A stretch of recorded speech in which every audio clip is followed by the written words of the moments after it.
No céu, existe algo mais do que as estrelas.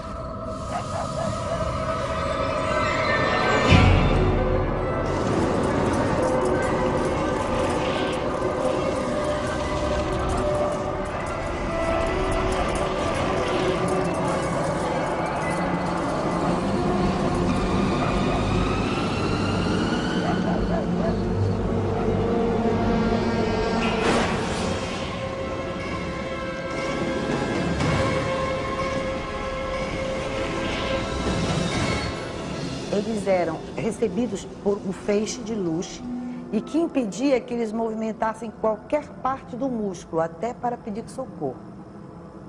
E que, a partir daí, a dor se tornava insuportável e eles eram tomados de profunda fraqueza, como se eles estivessem sendo dopados.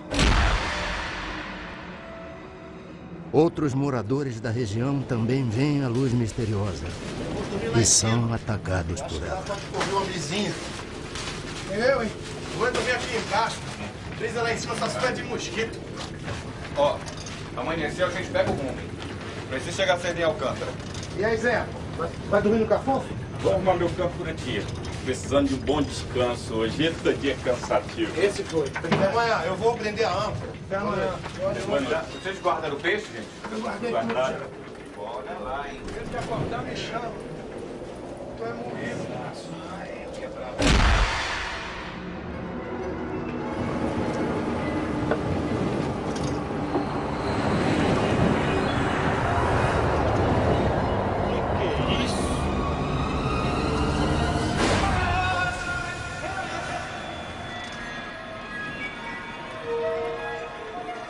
Um dos pescadores está morto. O que me chamou a atenção é que quando eu atendia uma pessoa de uma localidade chamada Ariri e uma de uma localidade chamada Candeuba, elas eram distantes mais de 100 quilômetros.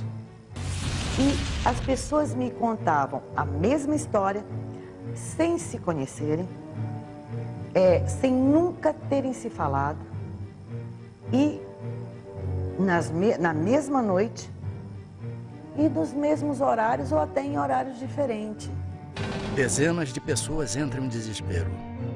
O medo do desconhecido provoca pânico. Aconteceu isso, de eu olhar assim para o telhado e veio aquela, tipo uma lâmpada assim, acesa, e direto na minha coxa. Eu dormi até debaixo de um balcão lá em casa com medo daquilo. Pensava assim que fosse enviado por Deus, né? Que fosse algum castigo, né? Para uma podia ser o demônio que estaria atacando os cristãos, mas a maioria não sabia realmente dizer o que era, simplesmente demonstrava pavor.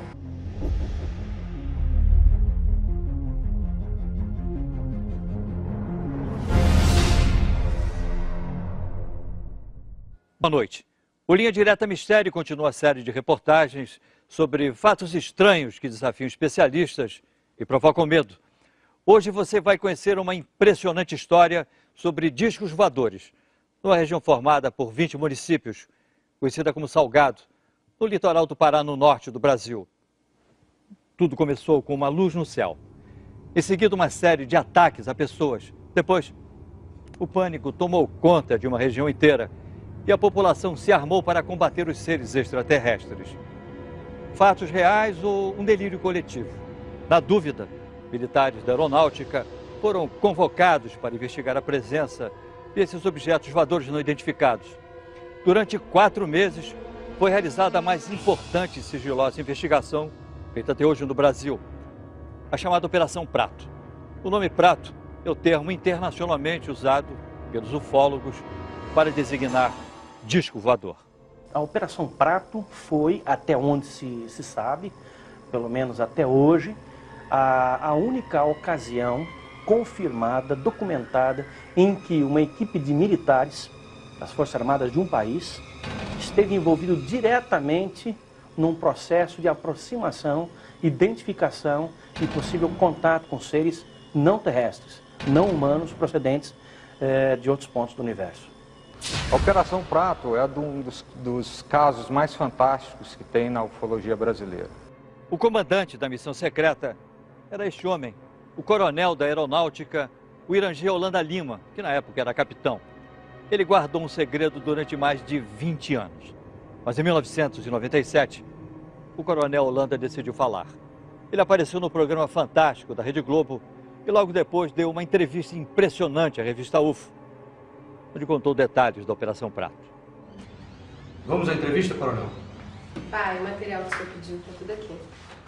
Essa é minha filha Daniela. Tudo bom? Como vai? Minha enteada Ana Paula. Tudo bom? Eles são Marco e Ademar, que são ufólogos. Só por curiosidade, coronel, por que o senhor resolveu falar só depois de tanto tempo? Se eu não contar o que eu vi, amanhã eu posso estar morto. E a história morre comigo. O envolvimento com a Operação Prato, ela começou com a informação dada pelo prefeito da região onde estavam ocorrendo essas coisas. Mesmo antes da aeronáutica chegar ao local, nós já ficamos sabendo que a população estava assustada.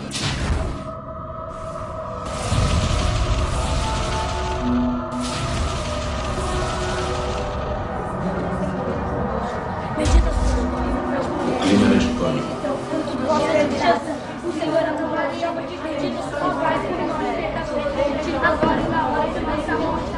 Se esses malditos chupa-chupa aparecerem, a gente acaba com eles. Ele que acaba com nós.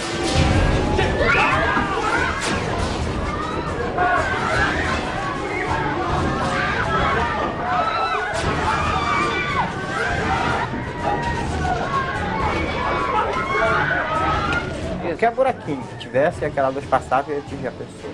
E a arma nossa aqui, já sabe, que é pau, pedra, uma espingardadinha carregada pela boca.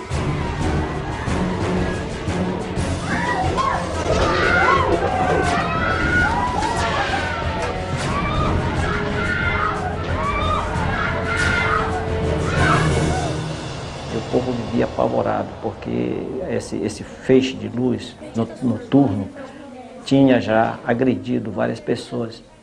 A comunidade toda se amontoava em 3 casas apenas. Ficavam rezando, às vezes cantavam algumas canções religiosas. As pessoas em pânico, a unidade de saúde de Colares virou quase que um pátio dos milagres. Depois dos ataques a moradores, a única médica da região, doutora Velaide, tenta dar conta de tantos feridos. Doutora, ela não fala, ela não consegue andar. E vocês são de onde? Nós somos de Candeuva, doutora. A senhora vai salvar a minha mulher, doutora? Olha ela aí, ó. Fica a mais de 100 quilômetros daqui. Olha só, olha pra isso, dona Velaide, o que é isso? Maria, vai lá pra frente atender as outras pessoas. Deixa que eu cuido dela, deixa que eu dou uma olhada. Essa luz, essa incidência vinha nas mulheres, preferentemente nas mulheres, no seio esquerdo. Elas eram longilíneas, retas, extensas e largas, como se algo tivesse chapado. Existiam sempre 2 orifícios paralelos e que você apertava e não desapareciam e ficavam elevadas, como se 2 agulhas tivessem penetrado. Que as queimaduras de uma pessoa necessitam de aproximadamente 96 horas para que a pele entre em necrose, fique enegrecida e entre em necrose.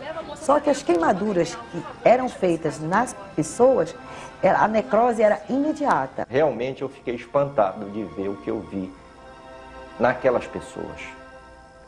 O que seria o resultado da atividade dessas luzes, que eles chamavam de chupa-chupa. E virou chupa-chupa, por causa desse chupando o sangue, chupa-chupa. Dezenas de famílias deixam a cidade, inclusive algumas autoridades. A médica, o prefeito e o padre decidem ficar. Não posso fazer mais nada. Mas se eu fosse vocês, eu também ia embora daqui o mais urgente possível. Com licença. Com licença, obrigado. E a população de Colares foi tomada por uma crise, talvez assim, de pânico. E a cidade entrou num processo de esvaziamento. O medo era de chegar a um ponto de nós não termos mais medicamentos, alimentos a gente já não tinha, porque ela estava caminhando para um verdadeiro caos. E o que foi feito, coronel? Bom, a primeira providência foi mandar um grupo da aeronáutica ao local, tá? Para restaurar a ordem. E o senhor estava entre eles? Não, não. Nessa primeira fase eu estava em outra operação.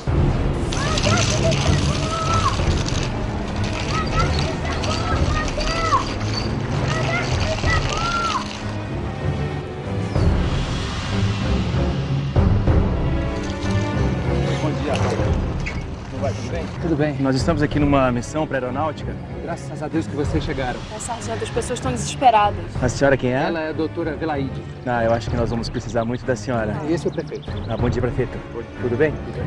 Bom, eu gostaria que o senhor explicassem pra gente o que está acontecendo exatamente. Eu só vou pedir um momentinho que a gente precisa montar o acampamento. Tudo bem? Vocês podem me acompanhar aqui na sombra? Pois não, pois não. De modo que algumas pessoas podem compartilhar, de repente, de uma situação emocional e essa situação emocional se propagar. Isso típico, por exemplo, é em casos de pânico dentro de um cinema, dentro de um supermercado, onde se avisa, de repente, que tem fogo, né? Então as pessoas, de repente, saem correndo, umas passam por cima das outras, há mortes, etc. E, de repente, o supermercado ou o cinema nem estavam pegando fogo. Existem explicações científicas, existem vários fenômenos atmosféricos raros, mas interessantes, vendo lampejos no céu, luzes estranhas. Sempre, não é de hoje isso, assustaram as pessoas, né? Mas eu acho também que quando você acredita em milagre, você vai ver milagre com muito mais facilidade do que se você for uma pessoa que não acreditar nos milagres. Se fosse realmente algo de alucinação ou histeria, a aeronáutica jamais iria destacar uma equipe tão grande para fazer esses tipos de observação. Segundo testemunhas, o primeiro posto de observação da aeronáutica foi montado aqui embaixo dessa árvore, na praia do Humaitá, na ilha de Colares, a cerca de 100 quilômetros de Belém. Essa região era considerada o ponto de maior incidência do fenômeno, onde as luzes que apareciam no céu atacavam em seguida as pessoas. Naquela época, os civis foram proibidos de frequentar a base militar montada pela aeronáutica. Eles instalaram metralhadoras, né? Metralhadoras antiaéreas, fogo antiaéreo. Durante semanas, os militares acompanham o aparecimento dos objetos luminosos. Sargento, vem, sargento, rápido! Vem, olha lá! Pega a câmera, rápido! Vamos, soldado! Vai, viu isso? Tô filmando.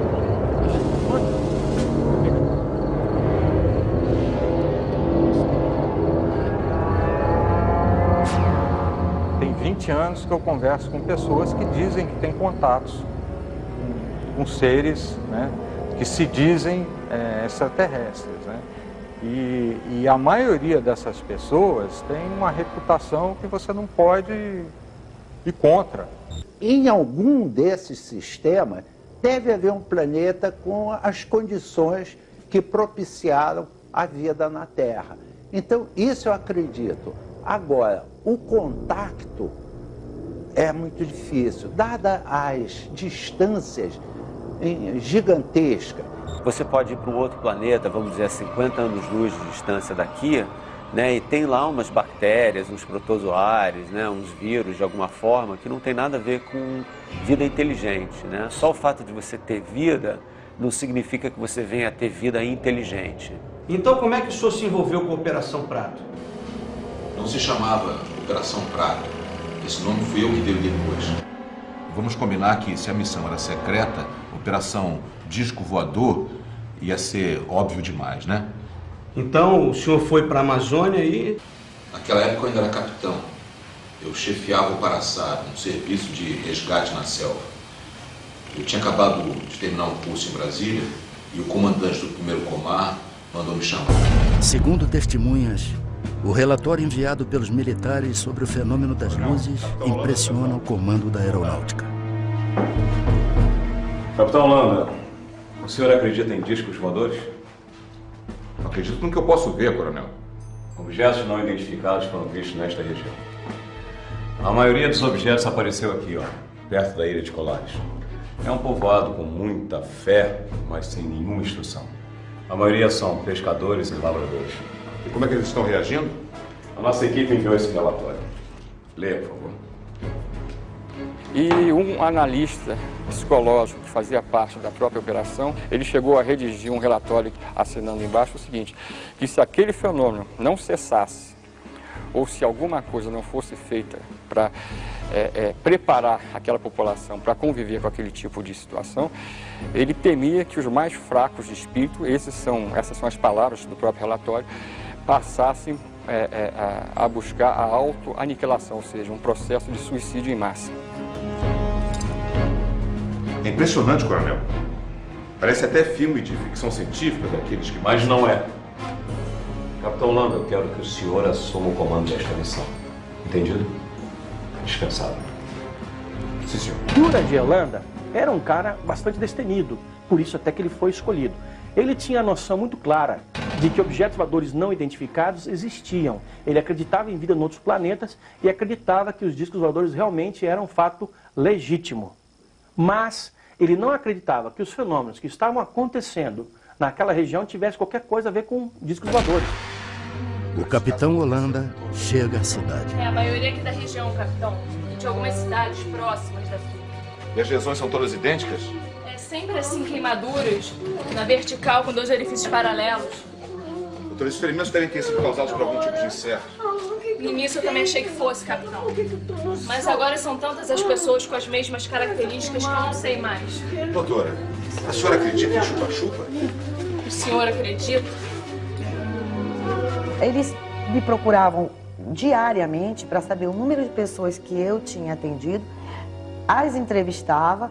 Dizia que não era para se apavorar, que aquilo, né, devia ter vindo do céu, ou um planeta, uma coisa, aí ia confortando as pessoas, né? A senhora pode me contar como isso aconteceu? Foi um chupa-chupa, doutor. Eu quase morri. Estava numa procissão.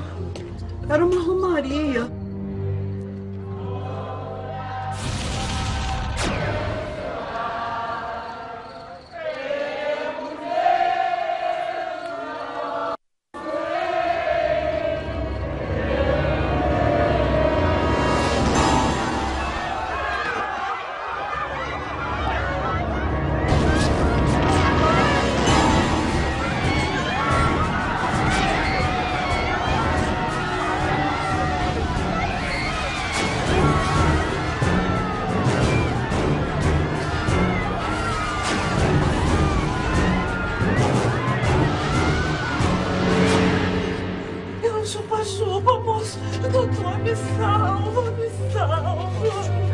Os sargentos que estavam na operação, eles brincavam muito comigo porque eu sempre dizia que não acreditava naquilo. Capitão! O que é isso, doutor? O povo acende fogueiras e grita para se defender. Eles acham que assim estão espantando os discos voadores. Bobagem, não há nenhum disco voador. Olha, capitão, eu não estaria tão certo disso, hein? Só vou ficar convencido quando uma nave passar por cima da minha cabeça.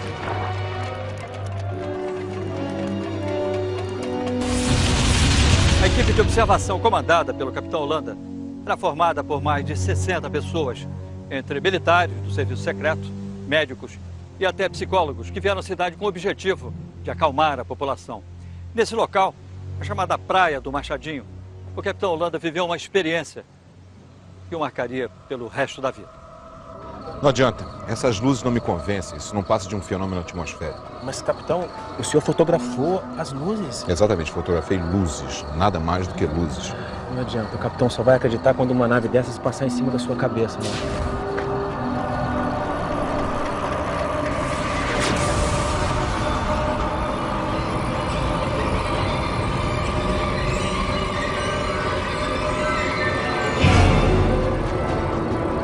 Estava em cima de nós um objeto muito grande, acredito que uns 30 metros de diâmetro, forma discoide, preto.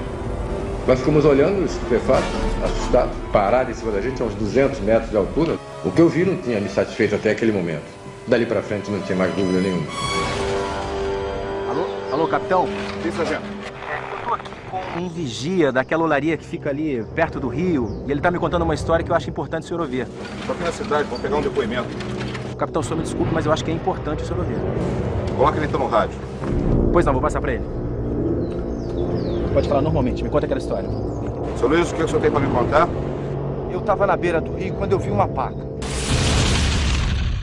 Aí, capitão, me ajeitei pra caçar a bichinha.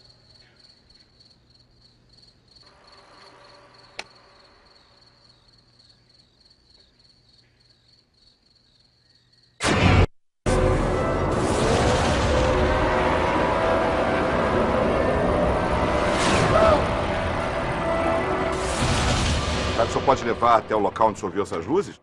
Quê?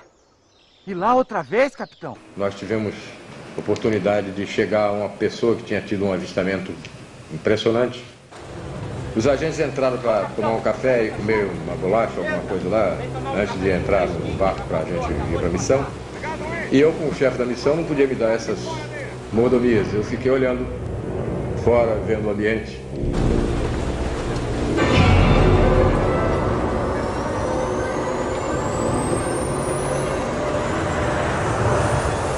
Sargento! Oi! Oi! Sargento!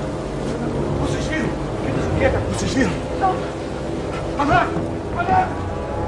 Mas tinha uma luz muito forte, verde e uma luz vermelha, e fazia um barulho como se fosse uma turbina, não era um barulho de um jato. Era aquele silvio, um barulho assim. E ele mergulhou em cima de onde nós estávamos, na casa onde nós estávamos.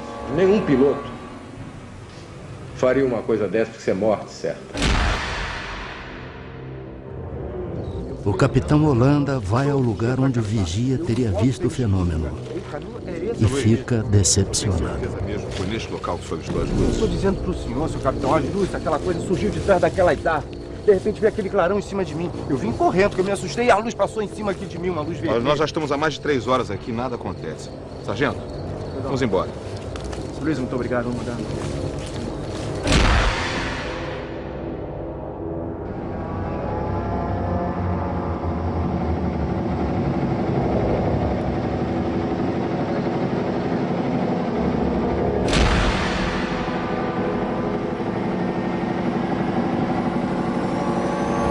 Ali, capitão! Olha lá na frente, capitão, ali!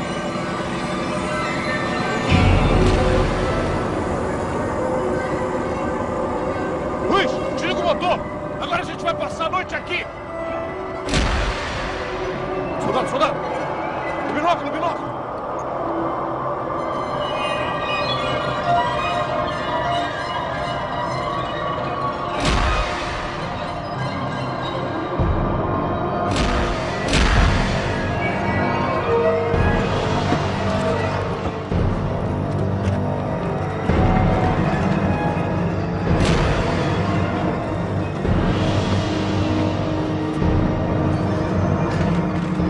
Tivemos a oportunidade de filmar um objeto pairando e dela saindo umas luzes pequenas que nós chamávamos de desova.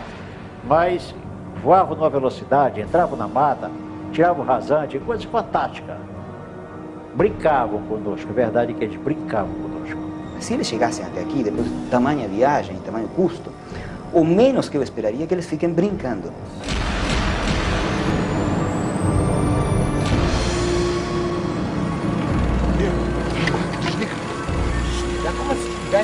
Desliga que eu quero ouvir o barulho do aparelho.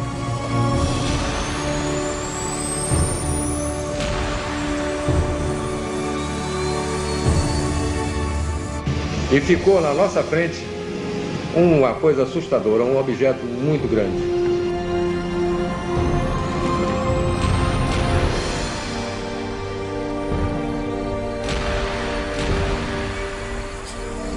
Ele deve ter acionado realmente alguma propulsão que não devia ser acionada próximo de nós, porque nos danificaria. Então havia alguma pessoa, alguma inteligência ali dentro que comandou isso.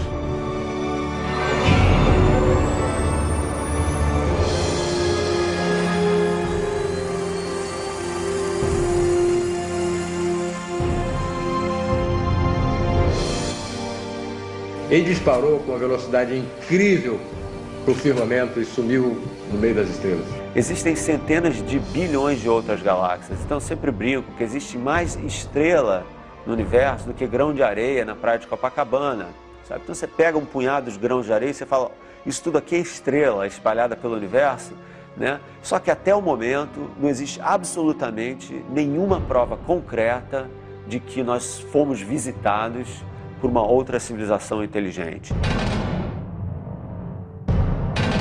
No próximo bloco, uma nave sobrevoa Colares. O helicóptero da aeronáutica persegue um disco voador. O que é isso? Eu ainda duvidava que realmente fosse alguma coisa que eu pudesse ver. E também a morte do coronel Holanda. Pode todo mundo dizer que o Holanda praticou um suicídio. Eu não vou acreditar em suicídio de jeito nenhum. Aqui ficava o antigo centro de Colares, onde existiam apenas a prefeitura, 2 escolas, a igreja, além de um cartório e de um pequeno posto de saúde. Colares parecia uma cidade fantasma. A maioria dos seus moradores tinha fugido para o continente. As poucas pessoas que permaneceram na ilha ficavam trancadas dentro de casa, com muito medo. Quando nós estávamos chegando, tipo, uns 50 metros da minha casa, ela bateu em mim e apontou para cima. Eu tenho que pedir pro prefeito monitorar. Maria, o que foi? O que foi, Maria? Você tá passando mal?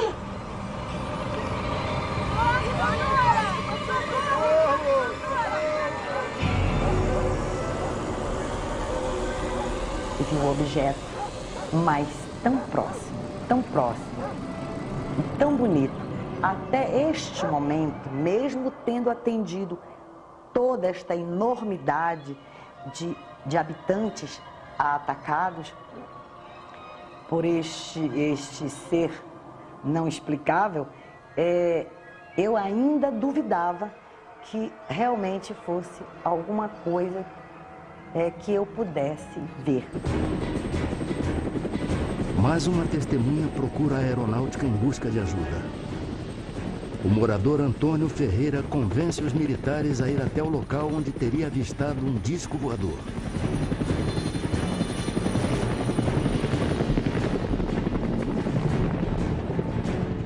Ele vinha naquela direção. Ok, está indo já. Vamos lá, vamos nessa direção que ele está falando aí. É um voo rumo ao desconhecido.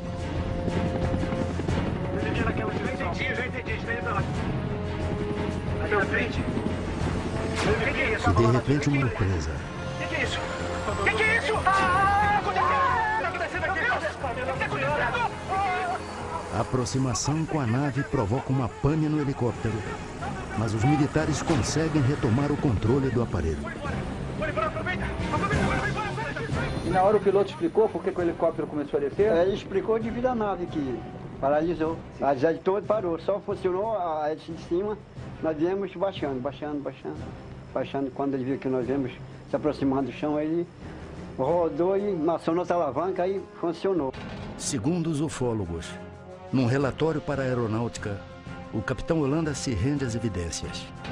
Ele chega a desenhar as formas de vários objetos voadores não identificados e garante que eles sobrevoam os céus do norte do Brasil. Em torno de 9 formas, 9 ou mais, pouco mais. Está tudo escrito, tudo desenhado, tudo fotografado no relatório. Fotografia, mais de 500. E filmes foram feitos 4. Um era da Força Aérea, da FAB. Não é um material cunhado por um ufólogo civil, alguém que seja um entusiasta disso. Não, isso foi cunhado, isso foi registrado à moda militar, com todo o rigor necessário.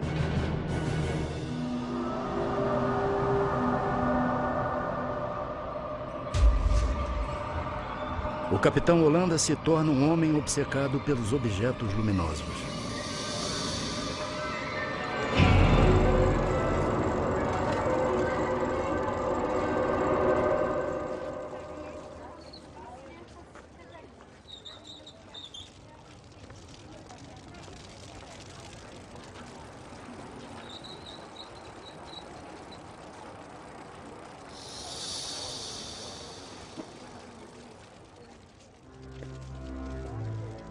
É difícil uma pessoa passar por tudo que passou sem ter se modificado interiormente profundamente.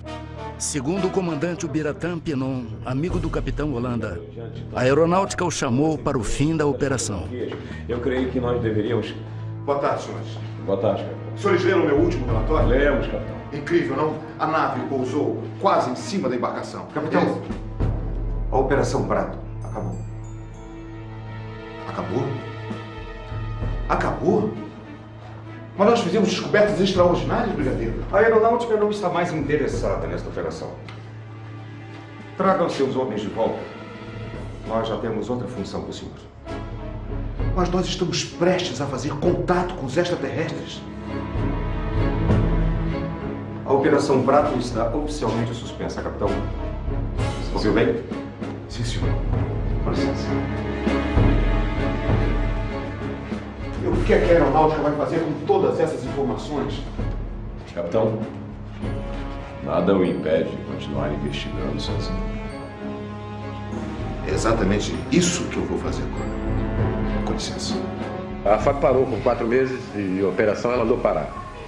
Aí nós continuamos. Eu continuei. Segundo testemunhas, em março de 1978, os fenômenos pararam de assombrar o litoral paraense.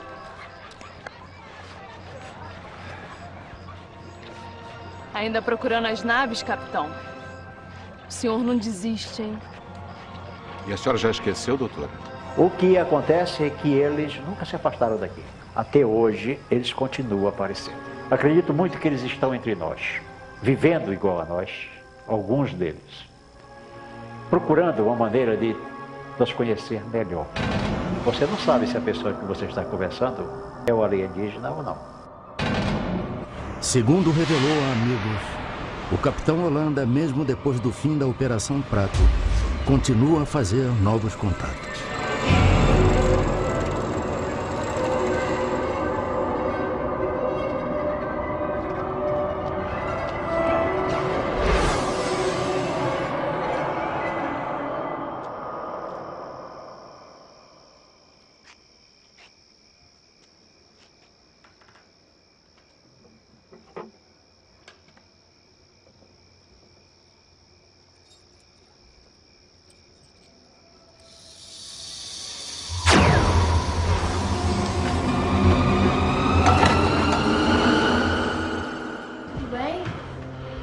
Eu acho que tem que ter uma... Deixa eu ver por aqui. A presença de um extraterrestre, a gente vê um ET e a gente poder trazê-lo aqui para entrevistá-lo. Aí a gente vai acreditar realmente. Mas isso não quer dizer que a vida extraterrestre não seja possível. É possível. Hoje, nas noites de Colares, só vemos estrelas. As poucas pessoas, que na época foram vítimas do fenômeno, que ainda moram por aqui, dizem que as marcas de queimadura sumiram com o tempo. O coronel Holanda manteve a sua missão em segredo até 1997. Aí então ele resolveu dar uma entrevista e contou tudo o que sabia. Coronel, e o que foi feito de todo esse material? Filmes, fotografias? Não sei. A aeronáutica recolheu tudo, tá? Tudo foi encaminhado, foi entregue ao comandante, de lá encaminhado ao comando em Brasília. Eu não sei realmente onde está. Eu até brincava. Cadê o meu filme? Ah, tá guardado. Deve estar guardado até hoje. Coronel, o senhor não sabe como essa entrevista foi importante. Eu sei. Eu sei. Os ufólogos costumam dizer que a aeronáutica tem arquivos secretos sobre extraterrestres, sobre objetos voadores não identificados. Existe mesmo isso? Não, esse é objeto de ficção. Na realidade, não existe isso. A Força Aérea tem até um documento dizendo como os seus militares devem reagir em caso de um possível contato. E como deve ser o contato com a imprensa. E a primeira coisa que se fala, ó, negue. Eu fiz parte da comissão sigilosa do governo brasileiro. O presidente era o brigadeiro José Vaz da Silva. A primeira pergunta que eu fiz a ele, mas por que o interesse dos militares pela ufologia? Ele disse, porque esse é um assunto de segurança nacional. E nós estamos interessados em conhecer da estratégia dos UFOs as intenções deles.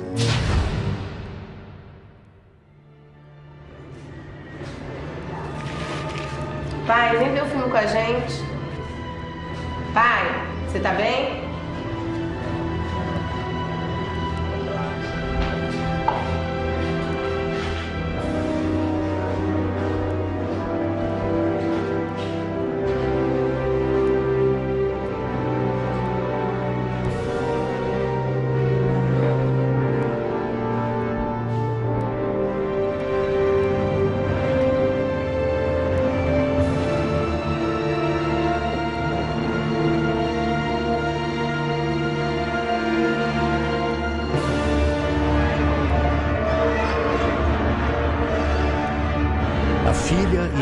Chamam pelo pai. Ele se enforcou com o cordão do roupão dele.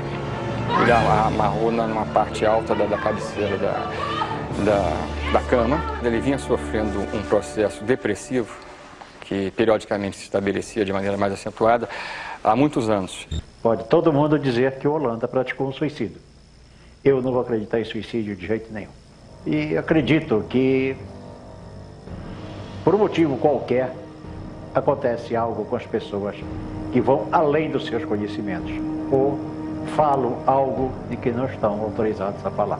O renascimento dessa questão veio mais ou menos no final do século XIX com um astrônomo americano chamado Percival Lowell, que tinha um certo fascínio com Marte. E na época, em 1870, 80, o telescópio mostrava Marte como se tivessem umas linhas que ele interpretou como sendo canais construídos por uma civilização inteligente marciana que estava morrendo de sede, uma espécie de canal de irrigação, né? Isso daí fez um tremendo de um sucesso. E essa ideia de que os marcianos não só eram inteligentes, mas agressivos, tomou então corpo. Daqui a pouco, a Operação Prato chama a atenção de ufólogos de todo mundo. Há casos pontuais de ataques de pessoas por objetos voadores não identificados em vários lugares do mundo. A Operação Prato se tornou um evento estudado pela ufologia internacional. Holanda chegou a ser procurado por ufólogos de vários países, entre eles o americano Bob Pratt, um dos maiores especialistas do mundo em OVNIs e que já esteve no Brasil 13 vezes para fazer pesquisas. Há casos pontuais de ataques de pessoas por objetos voadores não identificados em vários lugares do mundo. Mas na intensidade, com a gravidade, com a proximidade e no número que nós verificamos na Amazônia, nunca, jamais nada semelhante aconteceu em lugar algum do mundo. Em vários cantos do planeta, as pessoas continuam a se surpreender com objetos voadores não identificados. Agora, de fenômeno que você tem, que é registrado em vídeo ou registrado em foto, é muito difícil você colocar uma hipótese que não seja fraude, má interpretação, né? Porque você justamente não tem, né, o controle da hora que aquilo estava sendo feito, né? Então esse é um problema. Você não tem nada que você chegue e fale, não, esse aí é incontestável, isso não existe. Por que eles vieram à Terra sugar sangue de brasileiro e não de africano? Não sei. A ufologia é um pacote de perguntas e isso é que deve ser levado a conhecimento das novas gerações, porque nós temos excelentes jovens superdotados. Nós adoraríamos ter contato com uma civilização extraterrestre, porque nós somos justamente as pessoas que gostam do mistério, de explorar o desconhecido. Então, quando vem essa grande surpresa, né, das descobertas, para nós é o máximo, né? Mas a gente também tem que tomar cuidado, né? Porque a gente não pode se iludir com provas falsas. Todo mundo ficava com medo desse chupa-chupa. Isso não é lenda não, seu Moacir? Porque lenda é mentira, né? Não, mas isso não é mentira não, isso é verdade. Foi verdade mesmo. Mira, Min, vai para as antenas. Min, vai para as antenas. Em maio deste ano, pela primeira vez, a aeronáutica aceita receber ufólogos em sua sede em Brasília. O objetivo da visita é pedir a abertura dos arquivos sobre discos voadores. O comando da aeronáutica não quis gravar entrevista sobre a Operação Prato, mas aceitou responder a perguntas por escrito. O Linha Direta encaminhou 30 perguntas. Em resposta, o Centro de Comunicação Social da Aeronáutica limitou-se a enviar uma nota ao programa.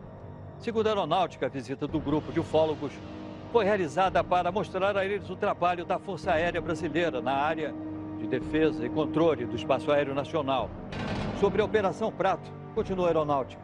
Pode-se imaginar que a aeronáutica realiza investigações científicas a respeito de todo tipo de fenômeno aéreo. Na verdade, o comando da aeronáutica não dispõe de uma estrutura especializada para empreender tal atividade. Com relação à Operação Prato, o comando da aeronáutica possui apenas registros baseados em dados que teriam sido repassados por um dos participantes dessa atividade. Foi produzido um relatório com diversos depoimentos, aparentemente sem fundamentação científica. Em todo o mundo, muita gente acredita e até espera um contato com seres de outro planeta. Alguns até dizem que foram levados por seres extraterrestres e depois conseguiram voltar à Terra. Outros duvidam que exista vida inteligente em outros planetas. Se os ETs existem, afinal, de onde vêm? Quem são? E o que querem? Essas perguntas ainda aguardam respostas. E você? Acredita?